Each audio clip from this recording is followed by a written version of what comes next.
morning, everyone.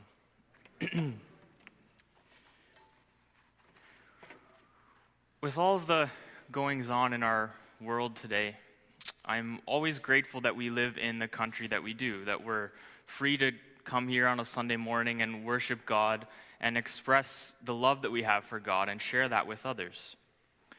But even so, there are still some social constructs in North America that tell us that it's okay to be truly passionate about anything except God. That it's not politically correct to be passionate about God. We're free to practice our religion, but there's this underlying expectation that we do it quietly. I can be passionate about movies. I can be passionate about sports. I can be passionate about politics. I can be passionate about fashion and clothes. I can be passionate about restaurants and food, and some of us are really passionate about restaurants and food. But it's not okay to be passionate about God. That's a no-no. But as we read in Mark 12, we are to love the Lord your God with all your heart and with all your soul and with all your mind and with all your strength. That means that with the core of my being, with everything, I need to love God. I like the paraphrase of that verse, Mark 12, verse 30, in the Message Bible, and it reads this way. Jesus said, "Love the Lord your God with all your passion, with all your prayer, with all your intelligence, and with all your energy." Jesus is saying that I want you to put some muscle into it. I want you to put your heart into it. Put some emotion. Don't be a wimp about your relationship with God. Don't be half-hearted.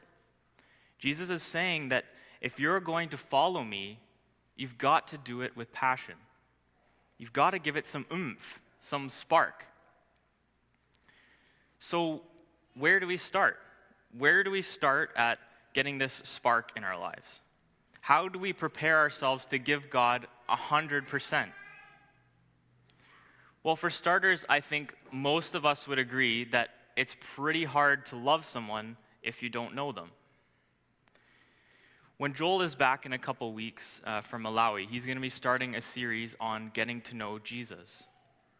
And he's going to walk us through who Jesus was and what he did for us. And whether you grew up in the church or you're someone who's just starting to ask questions about who is this Jesus guy, getting to know who he really is vital to finding a passion. But even after we know a little bit about Jesus, maybe we've found a bit of that spark within us, it can be difficult to hang on to it. It can be difficult to turn that spark into a flame that's going to keep on burning. So I want to tell you a story about a young man who was very gifted in music. A young violin prodigy was walking down the street one day, and he was trying to decide whether or not he should pursue his life of music.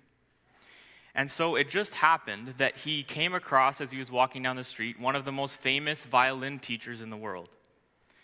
So he stopped the great teacher, and he asked to play for him, thinking that if the teacher said that he should abandon his career in music, then he would do it. So he asked if he could play, and the teacher nodded and silently allowed him to play. So the young man played, and beads of sweat began pouring down his face, and when he had finished, he was sure that he had given his finest performance. But the great maestro only shook his head and said, "You lack the fire."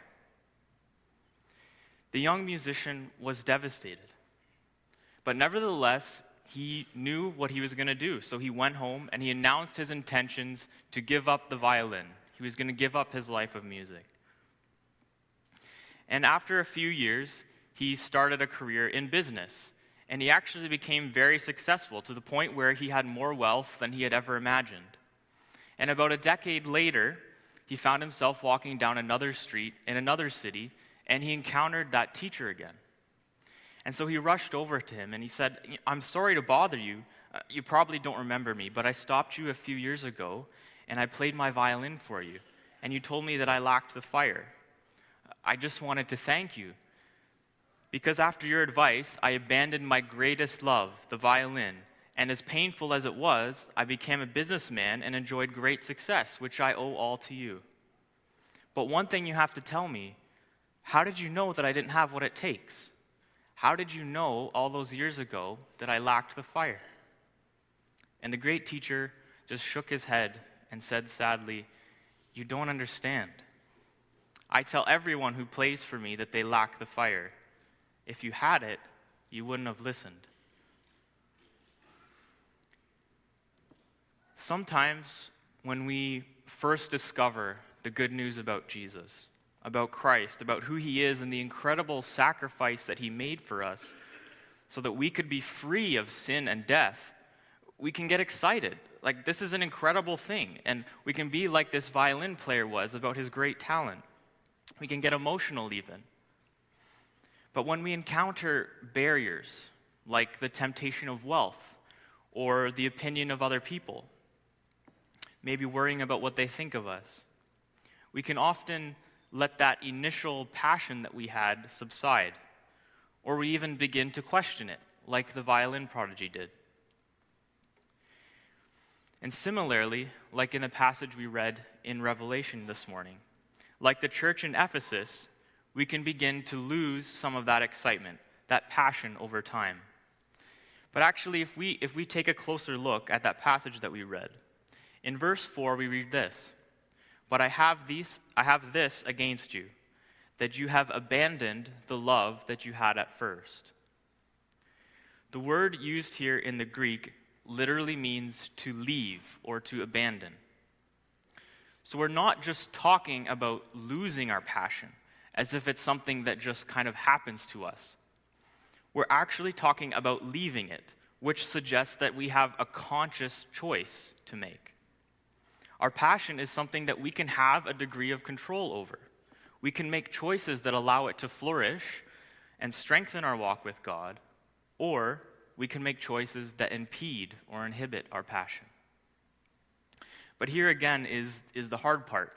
As we try to navigate things and make these right decisions, we live in this culture where it's acceptable to be passionate about anything except your religion, except your faith, except your relationship with God. I can go to a rock concert or a political rally or a baseball game and I can shout my head off and get hoarse from yelling so much, and no one would think that that was out of place. I could cry when my team loses the Super Bowl. I could jump up and down and dance when they win, and everyone would just say, "He's a real fan." But if I did that in church, people might say, "Well, he's a fanatic. That guy's a nutcase." Why is it okay to be passionate about everything but not God? Now, I'm not saying that we all need to be jumping around and dancing on Sunday morning, because outwardly, passion can look differently for everyone. But for some of us, when we're passionate about something, that might be the way that we express ourselves, and that should be okay. But a fear of what others think can get in the way of expressing that passion. But it's not just the perception of others.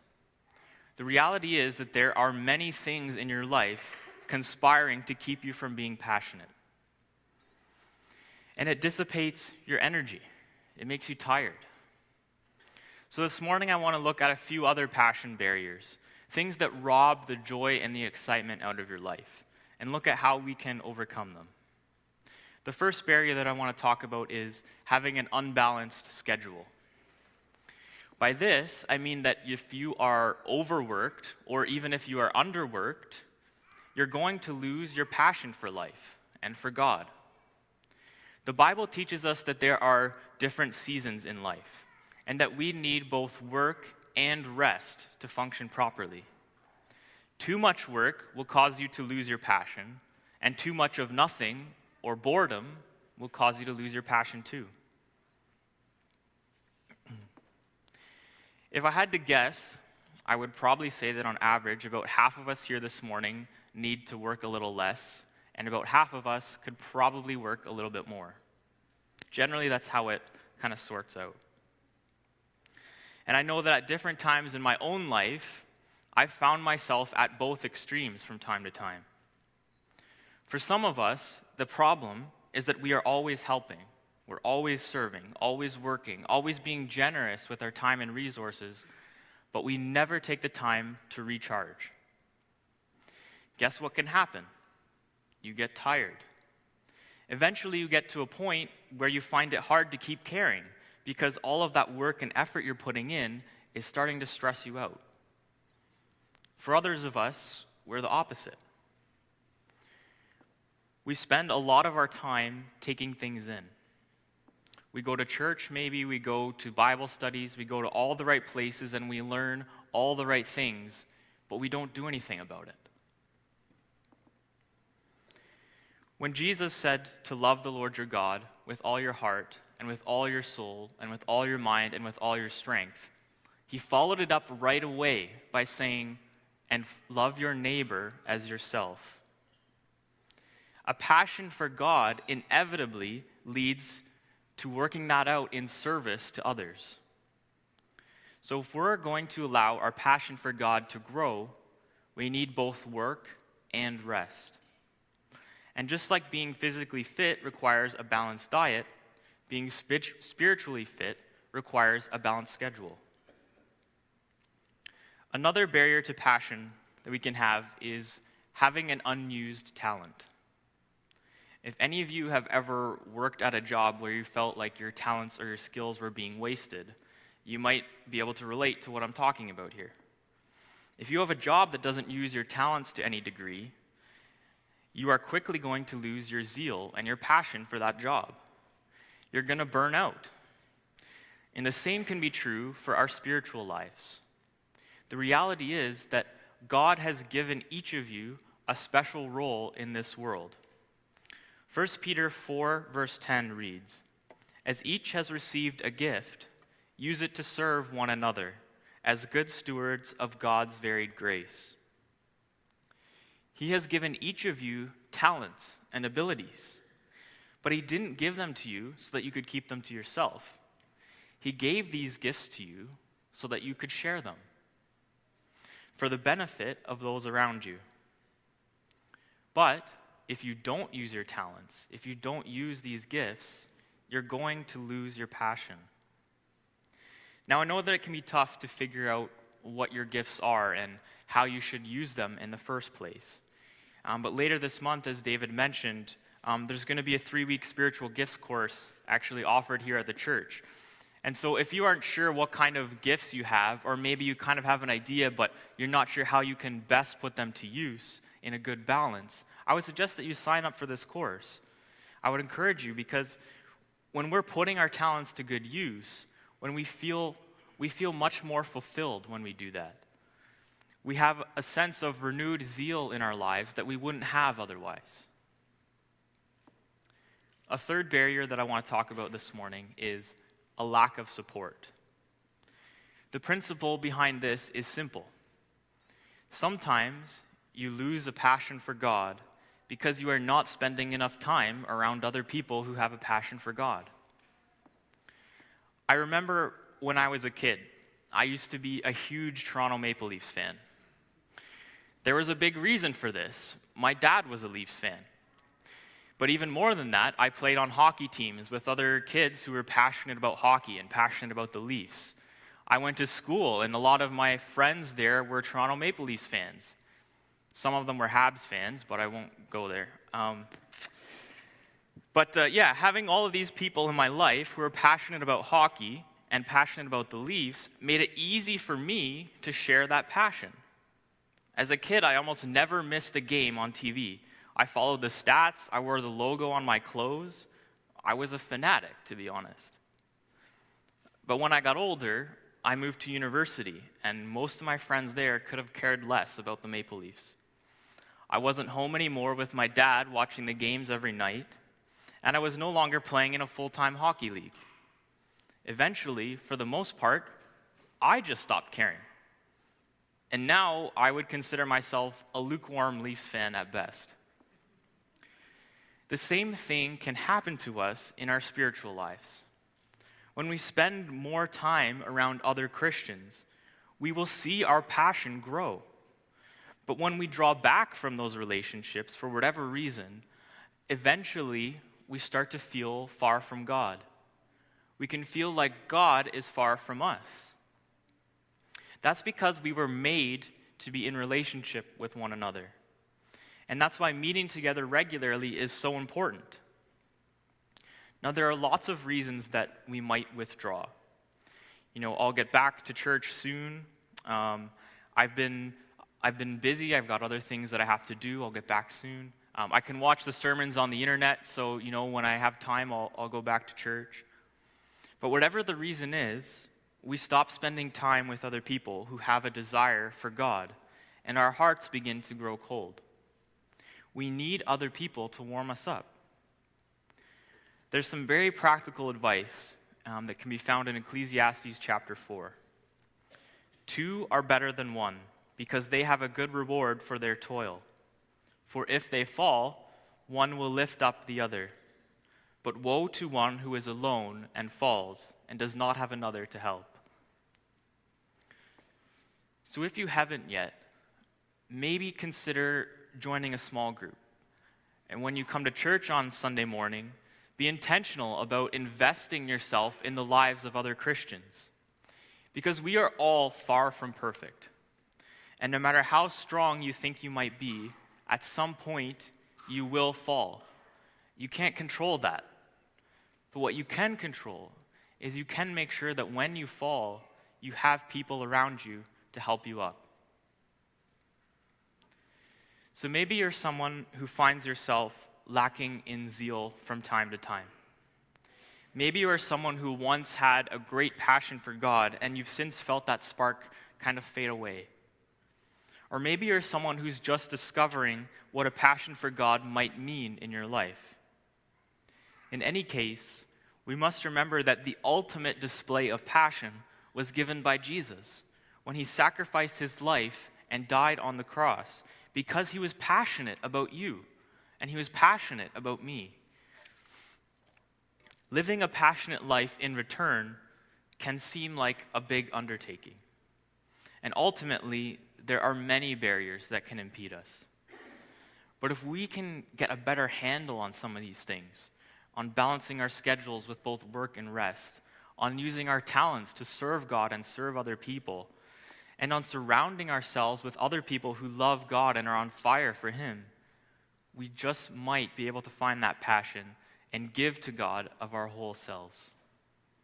Let's pray this morning. Father, I thank you for each one that is here this morning. And I thank you that you have made us to be people who need relationships, who need each other. And I'm thankful for everyone here who is here for someone else, who has lifted up another person at one time or another. I pray that we will continue to love and support each other, and that as we do that, we will learn to grow in our passion for you. I pray that you will help us to find our talents that you've given us, to put them to use, and to learn the ways and the path that you have for us. May your will be done in our lives, Lord. In Jesus' name, amen.